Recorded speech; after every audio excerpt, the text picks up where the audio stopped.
केंद्रीय मंत्रिमंडल ने कोविड महामारी से निपटने के लिए 23,000 करोड़ रुपए से अधिक का पैकेज मंजूर किया।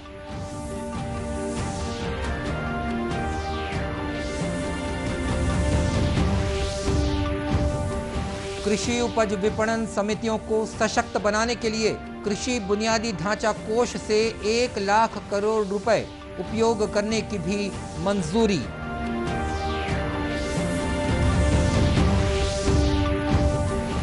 देश में अब तक 37 करोड़ कोविड रोधी टीके लगाए जा चुके हैं। कोरोना से स्वस्थ होने की दर 97.18% हुई।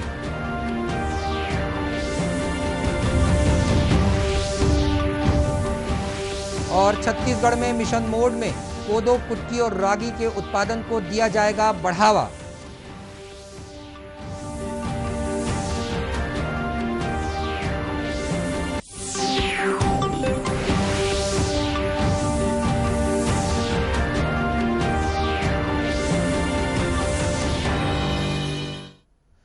नमस्कार, आप देख रहे हैं दूरदर्शन समाचार। मैं हूं मनीष अहलूवालिया और अब समाचार विस्तार से।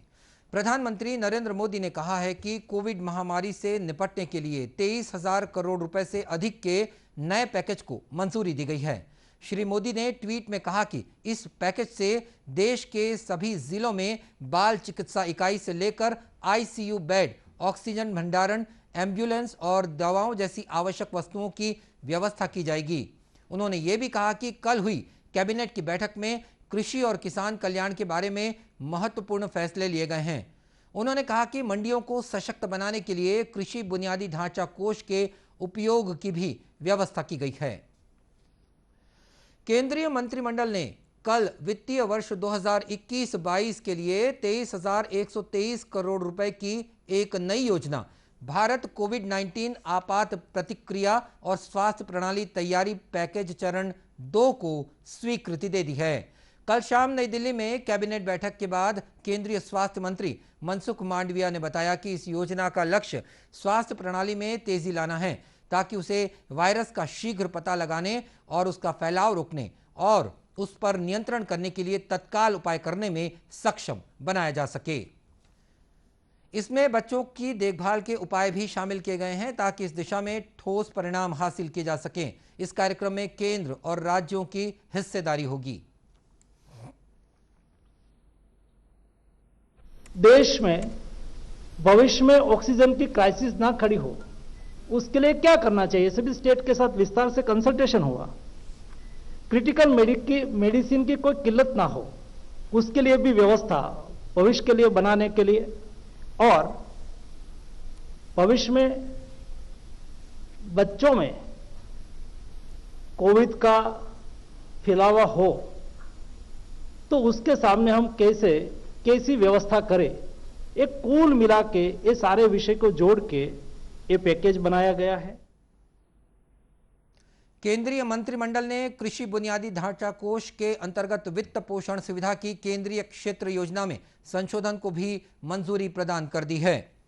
केंद्रीय कृषि मंत्री नरेंद्र सिंह तोमर ने बताया कि कृषि उपज मंडी समिति को कृषि बुनियादी ढांचा कोष से 1 लाख करोड़ रुपए का इस्तेमाल करने की अनुमति होगी, जिसकी घोषणा आत्मनिर्भर भारत पैकेज के अंतर्गत की गई थी। घोषणा थी मंत्रिपरिषद के निर्णय के अनुसार एपीएमसी भी अब उसके लिए पात्र होंगी और वो इंफ्रास्ट्रक्चर फंड का अपने संसाधन बढ़ाने की दृष्टि से किसानी के लिए अधोसंरचना उपलब्ध कराने की दृष्टि से उपयोग कर सकेंगे। 3 नए कृषि कानूनों के संबंध में श्री तोमर ने कहा कि केंद्र सरकार ने इस मुद्दे पर चर्चा करने और कोई प्रस्ताव रखने के बारे में किसान संगठनों से बार-बार अपील की है। उन्होंने कहा कि केंद्र सरकार किसानों के मुद्दे पर काफी संवेदनशील है और उनके कल्याण के लिए लगातार प्रयास कर रही है। देश में अब तक लगभग 37 करोड़ कोविड रोधी टीके लगाए जा चुके हैं। केंद्रीय स्वास्थ्य मंत्रालय ने बताया कि कल 36,08,000 से अधिक टीके लगाए गए। टीकाकरण का नया चरण 31 जून से जारी है। टीकाकरण अभियान का तीसरा चरण आरंभ करने के बाद राज्यों और केंद्र शासित प्रदेशों में 18 से 44 वर्ष के आयु वर्ग के 10 करोड़ 82 लाख से अधिक लोगों ने वैक्सीन की पहली डोज ले ली है और 33 लाख 70 हजार से अधिक को कोविड रोधी दूसरा टीका लगाया जा चुका है। टीकाकरण का जो नया चरण है वो 30 जून से जारी है। वहीं देश में कोरोना संक्रमण से स्वस्थ होने की दर 97.18% हो गई है। देश में अब तक 2 करोड़ 98 लाख से अधिक रोगी स्वस्थ हो चुके हैं। इधर छत्तीसगढ़ में भी कोरोना संक्रमण की दर लगातार घट रही है। इस समय प्रदेश की पॉजिटिविटी दर 1% है। कल प्रदेश में 346 कोरोना के नए मरीज पाए गए। इन्हें मिलाकर प्रदेश में कोरोना संक्रमित मरीजों की संख्या 9,97,000 से अधिक हो गई है। वर्तमान में 4,914 मरीजों का इलाज विभिन्न अस्पतालों और होम आइसोलेशंस में जारी है। इस बीच प्रदेश में कोरोना टीकाकरण भी युद्ध स्तर पर चल रहा है। अब तक 1 करोड़ 3 हजार से अधिक टीके लगाए गए हैं। प्रदेश में कोरोना संक्रमण से पीड़ित मरीजों के इलाज के लिए सामाजिक संस्थाएं लगातार आगे आ रही हैं। इसी कड़ी में पंजाब के खालसा एड फाउंडेशन ने भिलाई में जिला प्रशासन को 15 नग कंसंट्रेटर मशीन उपलब्ध कराई हैं। भिलाई नगर निगम के अपर आयुक्त अशोक द्विवेदी ने कहा कि कोरोना काल के इस कठिन समय में सामाजिक संस्था द्वारा उपलब्ध कराई गई कंसंट्रेटर मशीन कोरोना मरीजों के इलाज में काफी उपयोगी साबित होगी।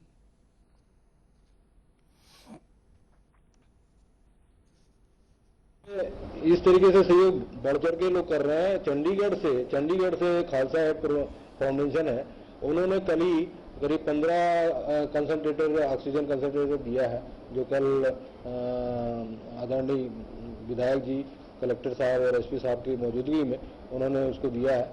साथ ही उन्होंने अपनी इच्छा भी जताई है कि जो हमारे यहाँ चंदूलाल का जो हॉस्पिटल सीएम हॉस्पिटल है, जो कोविड के लिए हमने बनाया है यहाँ पे, उसमें भी वो चाहते हैं कि कुछ लिक्विड के ऑक्सीजन के लिए कुछ वो करें। तो आजकल में शायद वहाँ वो विजिट करने वाले हैं। तो काफ़ी अच्छा सहयोग है, बढ़ चढ़ के लोग कर रहे हैं कोविड को लेकर। ये काफ़ी यूजफुल है। इंडिविजुअली तो आप देखिए, ऑक्सीजन तो सबसे महत्वपूर्ण है। सबसे अभी आपने हाल में देखा है कि ऑक्सीजन को लेकर क्या स्थिति पैदा हुई थी, और ये 15 कंसंट्रेटर दिया है, तो ये तो बहुत उपयोगी है। और नो डाउट उन्होंने बहुत अच्छा सराहनीय काम किया है, सराहनीय सहयोग किया है। उल्लेखनीय है कि कोरोना महामारी की इस कठिन परिस्थिति में सामाजिक संगठनों द्वारा किए जाने वाले कार्यों से कोरोना संक्रमण की रोकथाम में काफी मदद मिल रही है। देश विदेश में कोदो, कुटकी, रागी जैसे मिलेट की बढ़ती मांग को देखते हुए छत्तीसगढ़ में मिशन मोड में मिलेट उत्पादन को बढ़ावा दिया जाएगा। मुख्यमंत्री भूपेश बघेल ने वन विभाग की समीक्षा बैठक में अधिकारियों को इस संबंध में आवश्यक दिशा निर्देश दिए हैं। मुख्यमंत्री ने कहा कि प्रदेश में बड़े क्षेत्र में मिलेट का उत्पादन होता है। मिलेट्स के संग्रहण, प्रसंस्करण और वैल्यू एडिशन से किसानों, महिला समूहों और युवाओं को रोजगार के साथ साथ अच्छी आय के साधन भी मिल सकते हैं। श्री बघेल ने कहा कि कोदो, कुटकी और रागी के क्षेत्र और उत्पादन में वृद्धि कर प्रसंस्करण के माध्यम से विभिन्न उत्पाद तैयार कर प्रदेश में मिलेट्स की खपत को बढ़ाया जा सकता है।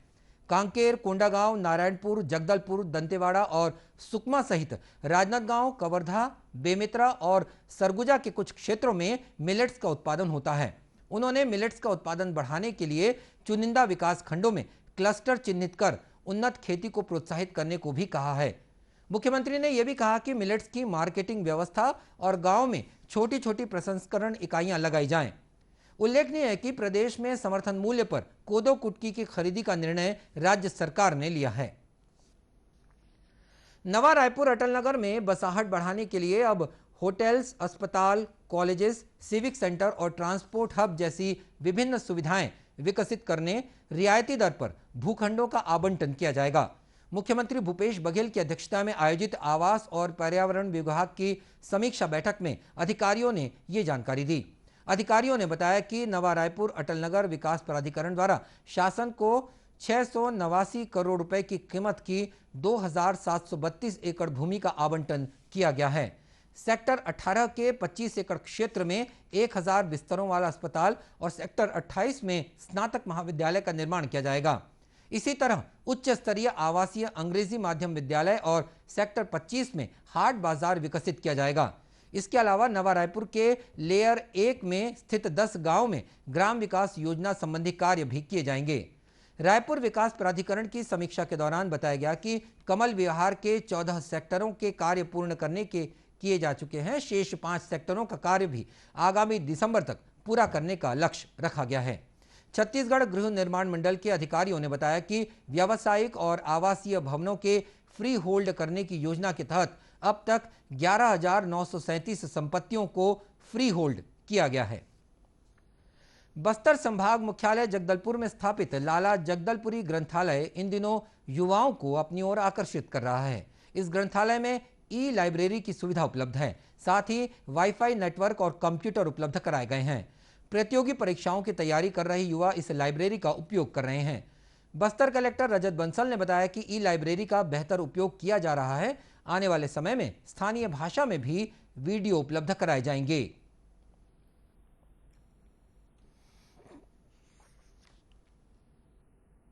बस्तर जिले के बच्चे इसका उपयोग कर रहे हैं। कंपटीशन की तैयारी में भी इसका बेहतर उपयोग कर रहे हैं। बच्चों के द्वारा मांग की गई है कि इसको 24 घंटे खोली जाए। उसके लिए भी हमने सशर्त अनुमति कोविड प्रोटोकॉल का पालन करते हुए देने का आज निर्णय लिया है। उसके अलावा जो ई लाइब्रेरी का जो फैसिलिटी है उसका भी देखा जा रहा है कि बहुत अच्छा उपयोग बच्चों के द्वारा किया जा रहा है। साथ में यहाँ जो युवोदय अकेडमी है उसमें हमारे शिक्षक साथीगण अलग अलग विषयों में हिंदी में, अंग्रेजी में वीडियो रिकॉर्ड करके बच्चों को इलेक्ट्रॉनिक माध्यम से पढ़ा भी रहे हैं। आने वाले समय में उनके द्वारा हल्बी और स्थानीय भाषाओं में भी वीडियो रिकॉर्ड की जाएगी। कलेक्टर ने यह भी बताया कि ग्रंथालय में स्थानीय साहित्यकारों की किताबें भी रखी जाएंगी और सुविधाओं में वृद्धि की जाएगी। लाला जगदलपुरी जी जिनके नाम पे ये ग्रंथालय समर्पित है, उनका विशेष योगदान रहा है यहाँ की स्थानीय बोलियों को, बस्तर की संस्कृति को लोगों तक पहुँचाने के लिए, उसको वाइडर रीच देने के लिए। इसको देखते हुए लाला जगदलपुरी जी के सभी जितने भी कार्य थे, उनकी जितनी भी बुक्स थी, उसके अलावा बाकी जितने साहित्यकार यहाँ पर हैं और स्थानीय जो किताबें हैं उन सबको हमने उपलब्ध कराया है और आने वाले समय में इसमें और वृद्धि करने की भी कार्ययोजना तैयार की है। इस लाइब्रेरी में रीडिंग जोन भी बनाया गया है, जहां सभी तरह की पुस्तकों को पढ़ा जा सकता है और युवा नोट्स भी वहां बैठकर तैयार कर सकते हैं। और बात खेल जगत की। टोक्यो ओलंपिक में भाग लेने वाले भारतीय खिलाड़ियों का उत्साहवर्धन करने के लिए राजधानी रायपुर में विभिन्न स्थानों पर सेल्फी जोन बनाए गए हैं। खेल और युवा कल्याण विभाग द्वारा बूढ़ा तालाब पर्यटन क्षेत्र और तेलीबांधा तालाब मरीन ड्राइव में फोटो सेल्फी जोन स्थापित किए गए हैं। साथ ही पंडित रविशंकर शुक्ल विश्वविद्यालय के प्रवेश द्वार और सरदार वल्लभ भाई पटेल अंतर्राष्ट्रीय हॉकी स्टेडियम के प्रवेश द्वार पर भी सेल्फी जोन की व्यवस्था है। सभी खिलाड़ी, युवा, खेल प्रेमी और आम नागरिक फोटो सेल्फी पॉइंट पर अपनी फोटो लेकर खेल विभाग के फेसबुक पेज पर टैग करते हुए टोक्यो ओलंपिक में भाग लेने वाले भारतीय खिलाड़ियों का उत्साहवर्धन कर सकते हैं।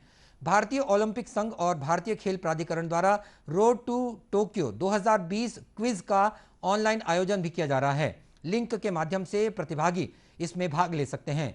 विजेता प्रतिभागी को भारतीय टीम की जर्सी और भारतीय ओलंपियन खिलाड़ियों से मिलने का मौका भी मिलेगा। टोक्यो ओलंपिक में भारत का प्रतिनिधित्व करने वाले खिलाड़ियों को छत्तीसगढ़ के खिलाड़ियों, खेल प्रेमियों और आम जनता की तरफ से खेल मंत्री उमेश पटेल ने शुभकामनाएं दी हैं और अधिक से अधिक पदक जीतने के लिए खिलाड़ियों का उत्साहवर्धन किया है। और बुलेटिन के अंत में मुख्य समाचार एक बार फिर। इसी के साथ यह समाचार बुलेटिन समाप्त हुआ। नमस्कार।